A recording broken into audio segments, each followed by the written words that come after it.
Boa noite, meus irmãos. Que a graça e a paz do nosso Senhor Jesus Cristo seja conosco. Vamos refletir agora um pouco na santa palavra do Senhor. Prometo que esse vai ser o último sermão desse trecho, né? Já tem 5 momentos em que nós lemos esse mesmo trecho. O Senhor tem nos abençoado por meio dele também. Mas continuaremos hoje, faremos a nossa última mensagem sobre esse tema da esperança de outro reino, né? Essa é a quinta mensagem nesse tema, que ele está inserido em todo esse capítulo 12, mas de maneira mais presente, principalmente nesses 4 primeiros versículos. Vamos ler mais uma vez esse trecho? Hoje nós focaremos no versículo 4, mas vamos ler do versículo 1 ao 4. Então, vamos orar e meditar na palavra do Senhor. Nesse tempo, se levantará Miguel, o grande príncipe, o defensor dos filhos do teu povo, e haverá tempo de angústia, qual nunca houve, desde que houve nação até aquele tempo.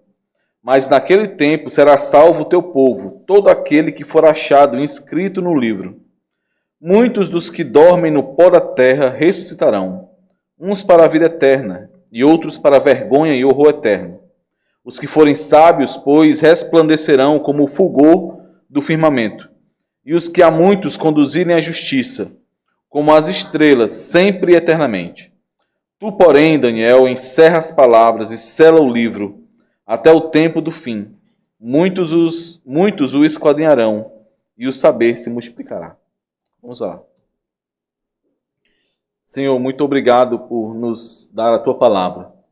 Muito obrigado, Senhor, por nos reunir aqui no meio dessa semana, nos permitindo esse momento onde cultuamos ao Senhor juntos. Nós que, como povo de Deus, sabemos que somente assim encontramos satisfação, contentamento, alívio para a caminhada nesse mundo tão mau. Te louvamos por nos dar esse tempo e te pedimos que o Senhor, agora, por meio da Tua palavra, Senhor, nos abençoe um pouco mais, nos edifique, nos molde, nos permita ter as escamas dos nossos olhos arrancadas, nos permita, Senhor, avançar um pouco mais na compreensão de quem somos como filhos de Deus, como habitantes de outro reino, e que em tudo isso a Tua igreja seja edificada e o Teu nome exaltado em nosso meio, Senhor. No nome de Jesus nós te pedimos isso. Amém. Irmãos, a esperança de outro reino, a esperança que nos foi dada como habitantes de outro reino, ela exige algo de nós. Ela é evidenciada em nós, ela se evidencia em nós, ela não passa de maneira desapercebida em nós. Ela não se esconde. Ou ela molda a forma como nós vivemos no tempo presente, ou ela não está em nós de verdade. É sobre isso que nós temos refletido nesse capítulo 12 de Daniel. Se nós guardamos realmente a esperança de outro reino, como nós afirmamos que guardamos, essa esperança resultará em características, em ações, em um modo de viver compatível com essa esperança, e esse modo de viver, ele é visto hoje, no tempo presente. Não é porque a esperança aponta para o tempo futuro que ela não é manifestada no tempo presente. E até aqui nós vimos como confiança e santidade são duas dessas características que moldam a forma como nós vivemos hoje, se nós verdadeiramente recebemos e guardamos essa esperança de outro reino. No último domingo, nós vimos mais uma dessas características, que foi a sabedoria que frutifica. Então nós vimos que a esperança de outro reino, ela deve resultar sim em sabedoria. E aqueles que receberam e que guardaram essa esperança, devem se tornar sábios. Devem viver como sábios. Devem agir no tempo presente como sábios que são. E a pergunta que se levanta é o que significa então agir como um sábio? E é isso que nós respondemos e continuaremos respondendo hoje, né? No domingo nós vimos que viver como um sábio, ou agir como um sábio, significa conduzir outros à sabedoria, porque os sábios conduzem outros à sabedoria. Nós vimos isso no versículo 3, né? Nós vimos que, além de expressar o destino dos sábios, esse versículo 3, ele revela também quem são os sábios. Nós vimos no versículo 3, os que forem sábios, até lemos agora há pouco novamente, os que forem sábios resplandecerão como o fulgor do firmamento, e os que a muitos conduzirem à justiça, como as estrelas, sempre e eternamente. Quem são os sábios, então? Nós vimos que os sábios aqui são aqueles que a muitos conduzirem à justiça. Esses são os sábios. E vimos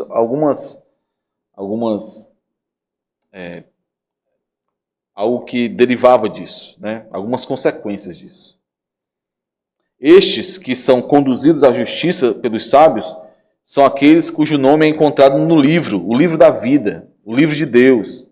Estes não serão pervertidos pelo pequeno chifre, como nós encontramos lá no capítulo 11 de Daniel. Não serão enganados, não serão corrompidos pelo homem da iniquidade.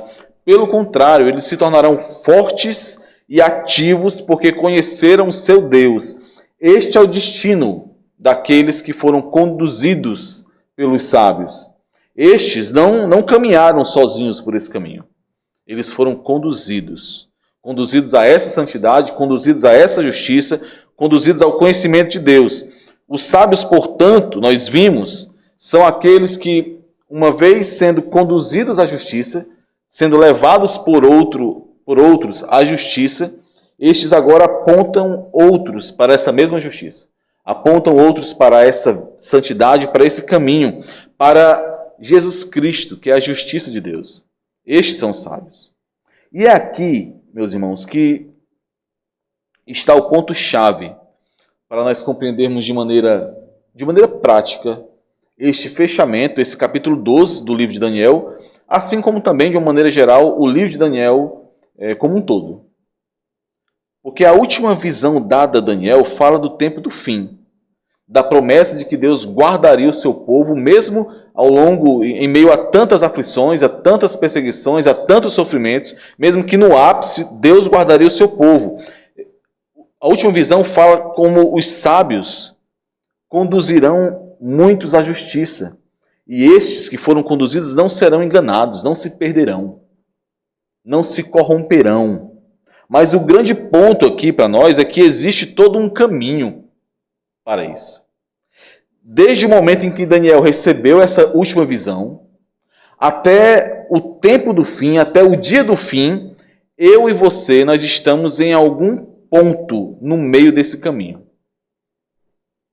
Nós, povo de Deus, nós aqui, igreja local, nós somos parte desse processo onde aqueles que foram conduzidos à justiça por outros precisam tornar-se sábios para que então conduzam outros à justiça e estes outros continuarão o processo de modo que até que chegue o tempo do fim, até o dia do fim, não faltarão sábios que ensinem, que guardem e que conduzam a justiça. Esse é o ponto-chave aqui nesses versículos iniciais. Há um caminho. Essa visão foi dada para um tempo muito distante. E ela aponta e ela garante que o Senhor guardará o seu povo e guardará por meio dos sábios. Mas até lá, esses sábios se levantarão. O processo é esse. Os sábios conduzem outros à justiça e outros à sabedoria, e esses que são conduzidos agora conduzem também outros e chamam a outros e conduzem outros até o tempo do fim. Os irmãos percebem a importância disso, irmãos, para a nossa vida prática como cristãos. É como se fosse um bastão que passa de mão em mão até o seu destino. Parece aquelas corridas de revezamento, né? Onde as pessoas têm que correr de maneira sincronizada, não dá para correr em desarmonia, tem que ser de maneira sincronizada, tem que haver harmonia, entendimento entre estes, e no momento certo o bastão é passado, até que chegue lá no destino final. Até o tempo do fim, muitos sábios serão instrumentos para a condução de outros à sabedoria, à justiça. E o que acontece se faltar mãos no meio desse caminho? O que acontece se alguém não estiver sincronizado com os demais na corrida lá de revezamento? O que acontece? O bastão não vai chegar no final. E esse é o grande clamor, é o grande pedido que Paulo faz a Timóteo, se os irmãos lembram. Nós vimos recentemente esse texto de 2 Timóteo, capítulo 2, quando Paulo fala isso ao seu filho na fé.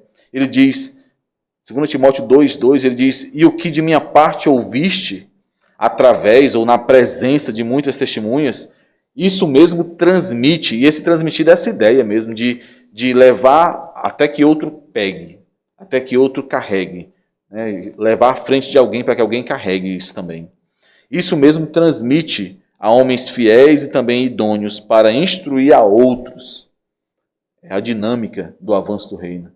É a dinâmica dos sábios que conduzem outros à sabedoria, dos sábios que conduzem outros à justiça até o tempo do fim. Essa é a dinâmica, essa é a missão dos sábios até o tempo do fim. Observem, irmãos, de maneira muito prática, ser fiel a Cristo é ser fiel a essa missão. Não podemos dizer que nós permanecemos fiéis ao nosso Senhor se nós não permanecemos fiéis a essa missão, sabendo que Deus prometeu, o Senhor prometeu, que no tempo do fim, a esperança que nos foi dada, ela envolve essa missão que também nos foi dada como um privilégio. Ser fiel ao Senhor é ser fiel a essa missão. Nós não podemos nos esquecer disso. E nós nos esquecemos muito facilmente. Aqueles que receberam e guardaram a esperança de outro reino devem se tornar sábios. Devem agir no tempo presente como sábios. E o que significa agir como sábio? Nós vimos que, primeiro, os sábios conduzem outros à sabedoria. Nós veremos agora também que os sábios são moldados pela sabedoria. No domingo passado, irmãos, nós vimos como esses sábios, lá no versículo 3, eles conduziram outros à justiça, independente das circunstâncias que eles estavam passando. Independente de estarem em tempos apropriados ou não, independente das aflições que estavam experimentando. E de acordo com o desenrolar dessa visão, que vem desde o capítulo 10, jamais existiriam tempos apropriados ou tempos de facilidade para isso. No entanto, mesmo em meio aos tempos de angústia, aos tempos de sofrimento, os sábios brilharão, resplandecerão. É isso que nós encontramos no versículo 3. E quando nós olhamos um pouco mais para quem são esses sábios, nós percebemos que eles são moldados pela sabedoria, como é esse ponto. Tanto em Daniel 11:35, os irmãos podem voltar um pouquinho para Daniel 11:35, como em Daniel 12:10, que nós já até vimos um pouquinho também no domingo.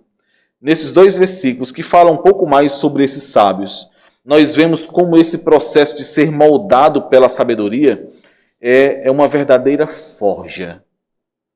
Não é algo simples, não é um piquenique no parque, né? Não é algo que passa de maneira desapercebida. Não é. Versículo 35 do capítulo 11.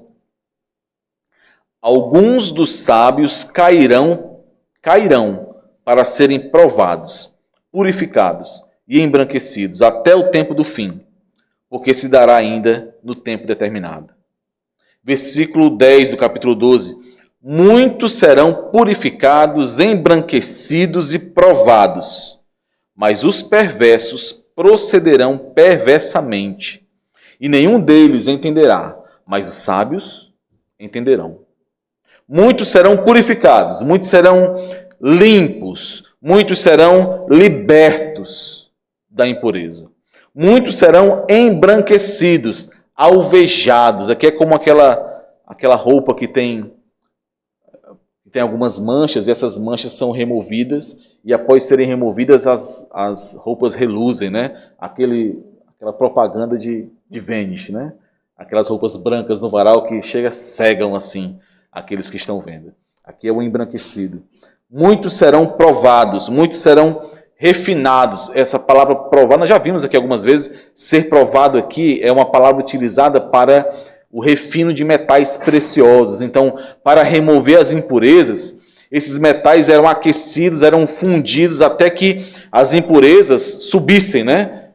Como elas não eram da mesma constituição ali daquele metal, elas subiam e então poderiam ser removidas. Isso era ser refinado. As impurezas eram removidas na medida que aquele metal fervia, era aquecido, era fundido. Tudo isso envolve circunstâncias que pressionam, que testam, que purificam. Esse processo de ser moldado, e aqui o ser moldado está exemplificado no ser purificado, no ser embranquecido, né? E no ser provado ou refinado, tudo isso envolve angústia, sofrimento e luta. Mas o ponto-chave aqui, irmãos, é que nesse versículo 10, pelo que nós vemos, pelo contraste que é feito com os perversos, observem o versículo 10, é feito o seguinte contraste: mas os perversos procederão perversamente. Ou seja, mesmo experimentando as mesmas circunstâncias daqueles que foram purificados, embranquecidos e provados e refinados, os perversos continuarão em impiedade. Esse contraste, esse mais, revela isso. É como se existisse uma expectativa. Muitos foram purificados, embranquecidos e refinados, mas os perversos continuarão na perversidade. Estes experimentaram as mesmas circunstâncias, mas não receberam o mesmo resultado. É interessante como Paulo fala sobre isso em 2 aos Coríntios, capítulo 2, quando ele diz que nós somos o bom perfume de Cristo, tanto nos que são salvos como nos que se perdem. Para os que são salvos, nós somos aroma de vida. Para os que se perdem, cheiro de morte. A mesma circunstância. Resultados diferentes. Assim como nós vimos também na última pregação, em 1 Pedro, quando nós vimos sobre a pedra principal, a mesma pedra, ela é pedra preciosa para alguns, pedra que traz vida para alguns, mas para outros, ela é pedra de tropeço. Ela é pedra que traz tropeço e ofensa, rocha de ofensa.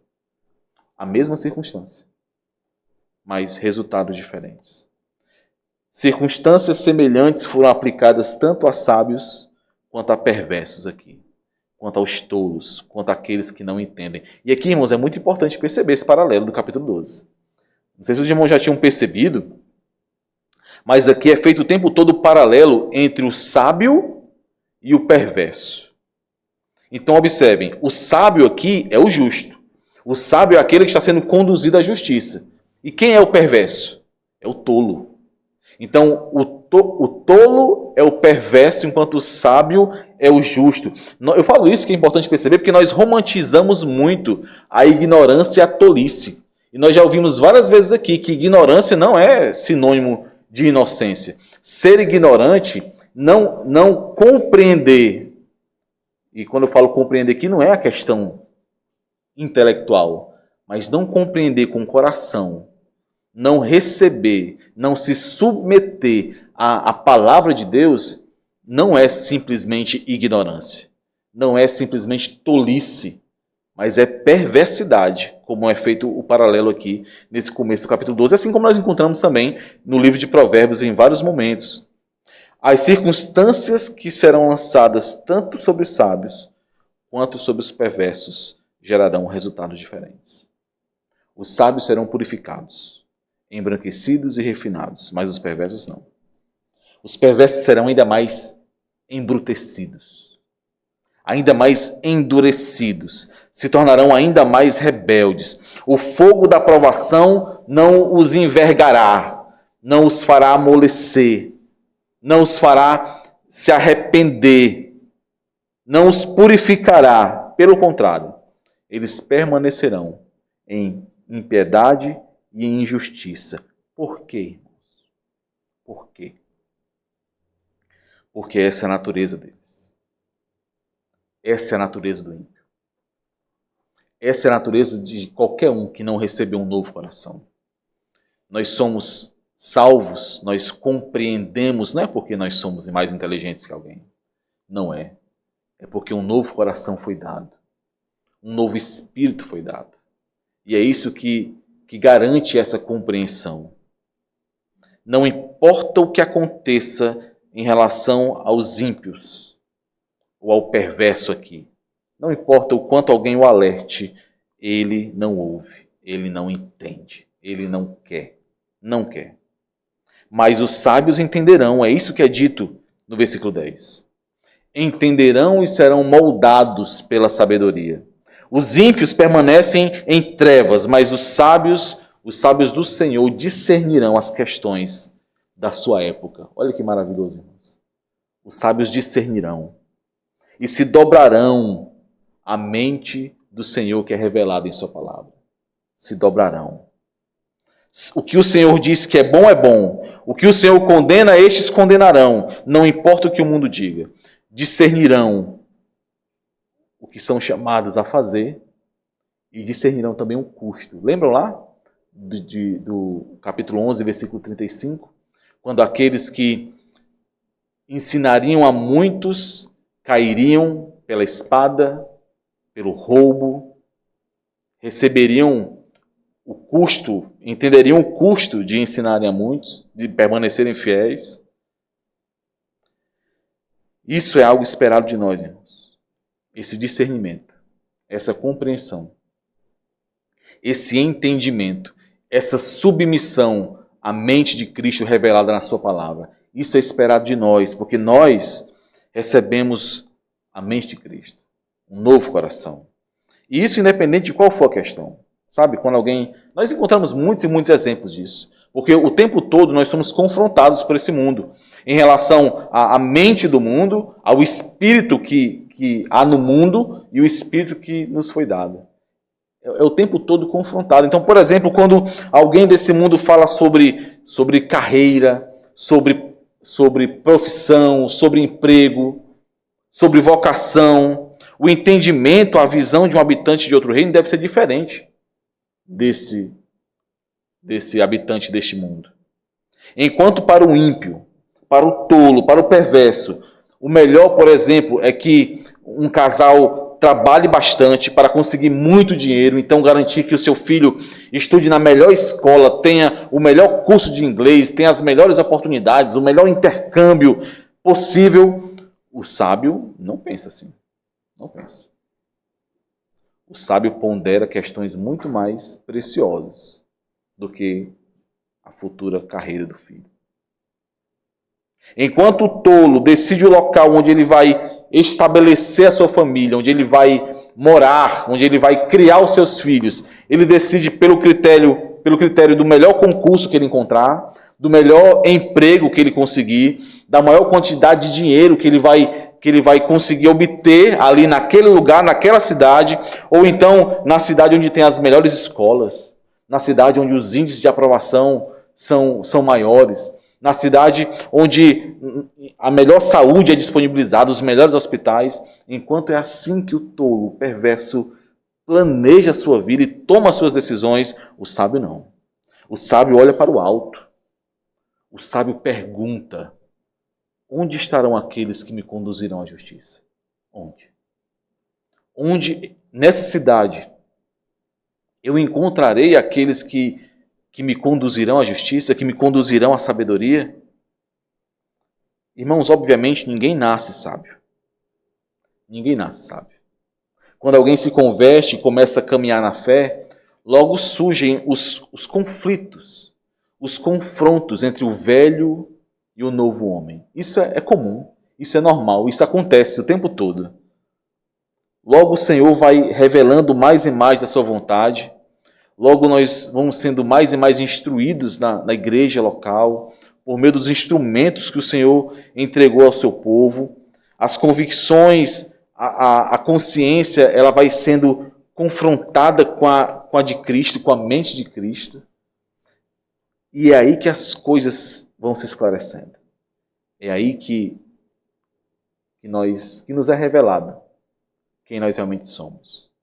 Porque diante desses confrontos e dessas lutas internas, os sábios serão purificados, embranquecidos e provados, refinados, mas os perversos não. Os perversos serão mais endurecidos, mais embrutecidos, se tornarão mais rebeldes. Os sábios são moldados pela sabedoria, os perversos não.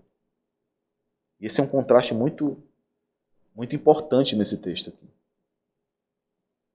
A obstinação e a falta de submissão, a rebeldia à instrução, a rebeldia à orientação e ao pastoreio entre o povo de Deus é um sinal muito claro de perversidade, de impiedade. Muito claro.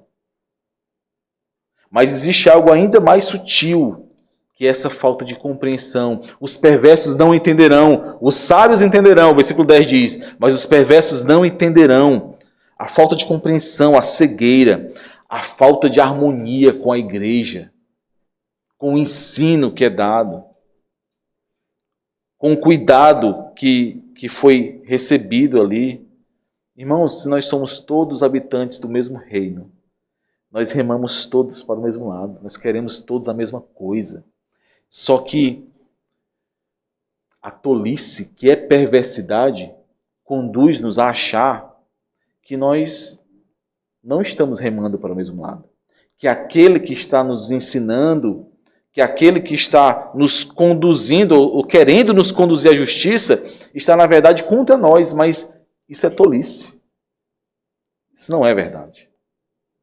Quando um sábio está saindo um pouquinho do caminho, logo, se ele está na igreja local, se ele está entre outros sábios, logo ele é alertado e se alegra com o cuidado.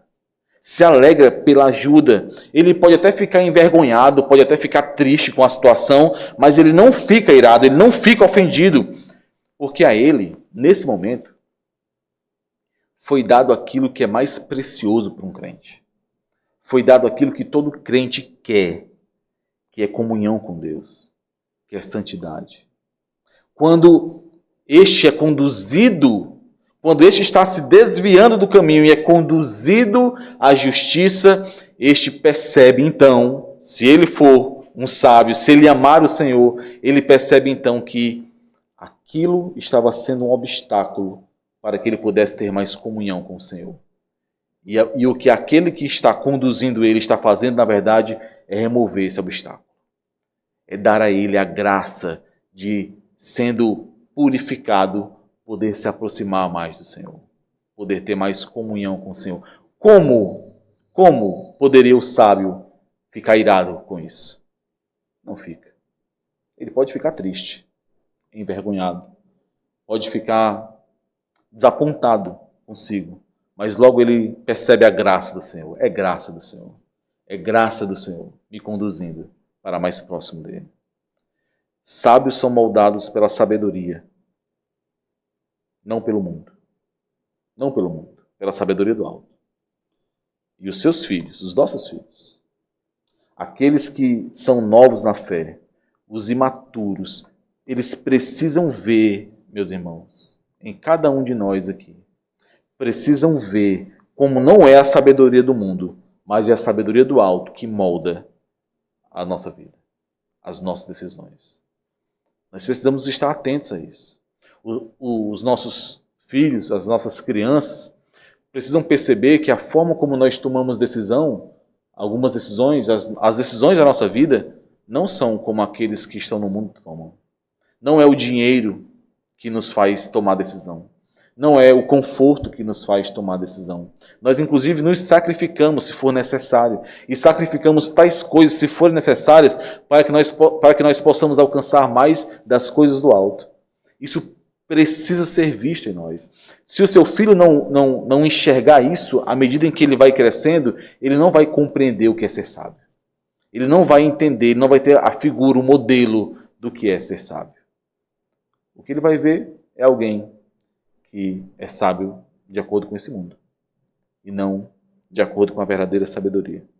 É assim, é sendo esse modelo de sabedoria, que nós também conduziremos outros à sabedoria e à justiça. Mas o que é agir como um sábio? Essa é a nossa pergunta de hoje, né? E o nosso terceiro ponto, o último ponto, um pouco mais curto, é que os sábios multiplicam a sabedoria. Versículo 4.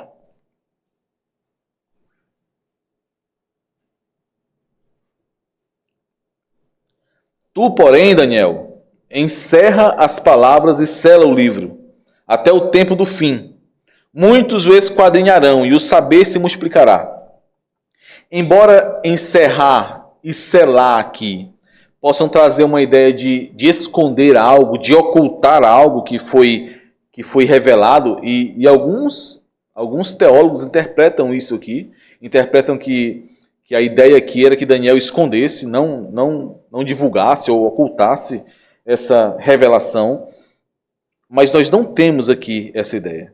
Encerrar e selar o livro não significa que as coisas que foram reveladas a Daniel deveriam ser escondidas, deveriam permanecer em segredo. O que nós temos aqui é uma linguagem que expõe uma tradição muito antiga, de tempos muito antigos, em que uma vez que um livro, que um pergaminho era copiado, ele era colocado para circular publicamente, e então selava-se esse livro, selava-se essa cópia e o guardava em segurança na biblioteca. Tudo isso com o intuito de garantir que aquela cópia, aquele livro, ele chegaria intacto, preservado para as futuras gerações.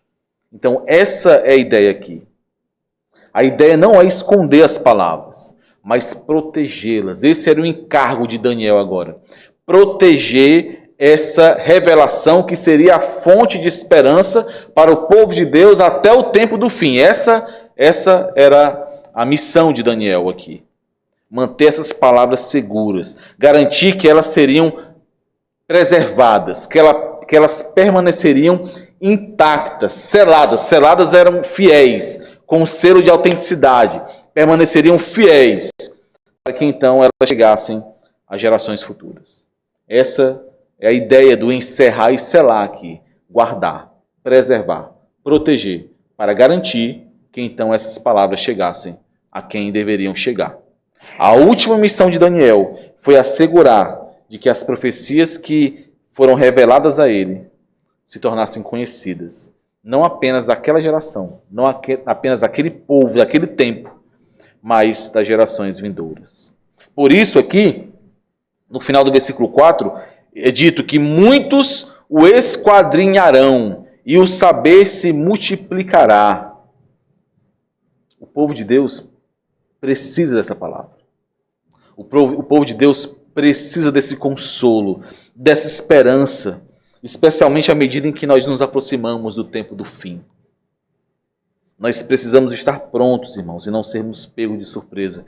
E é por isso que Daniel precisava guardar isso, precisava proteger. Quanto mais nós nos aproximamos do tempo do fim, mais importante será a palavra de Deus e a compreensão dela. Porque muitos a distorcerão. Porque muitos, como tendo comichões nos ouvidos, não a aceitarão e a distorcerão. Quanto mais nós nos aproximamos do tempo do fim, mais importante será preservar essa palavra. Garantir que as gerações futuras a receberão intacta, pura e fiel. E isso acontece por meio dos sábios. Sábios que multipliquem a sabedoria. Olha que missão gloriosa, irmãos. Que papel maravilhoso nós temos em sermos parte disso. Em sermos parte desse povo que recebe o bastão e passa mais à frente. Como Paulo fala lá em 2 Timóteo.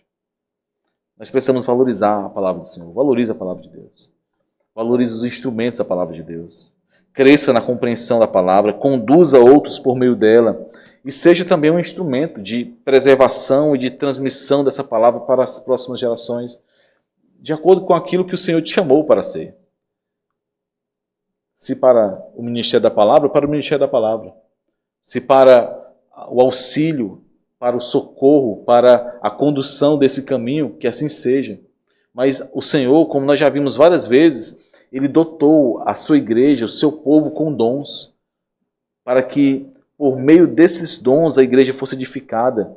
E a igreja é edificada, e quando é edificada, ela avança com o reino de Deus. Ela passa um pouco mais à frente esse bastão, de maneira intacta. Essa palavra, de maneira fiel. Ore, contribua, faça sacrifícios, renúncias, o que for, mas lute junto da igreja do Senhor, em harmonia com a igreja do Senhor, em harmonia com aqueles que o Senhor separou para o manuseio dessa palavra. Não se omita dessa responsabilidade gloriosa de fazer avançar o reino de Deus por meio da igreja de Cristo. Essa é uma responsabilidade e um privilégio que é dado aos santos. Nós somos esse povo que nesse processo somos os instrumentos que garantem que a promessa do Senhor, lá no tempo do fim, que nós não sabemos quando é, ela será cumprida. Não faltarão sábios. O Senhor levantará sábios para conduzir outros à sabedoria. E estes são a igreja dele, a igreja de Cristo. Se você guarda a esperança de outro reino, se você espera o retorno do seu Senhor, este anseio de conduzir outro à sabedoria, de ser moldado pela sabedoria, de multiplicar a sabedoria, este anseio estará sempre presente em você.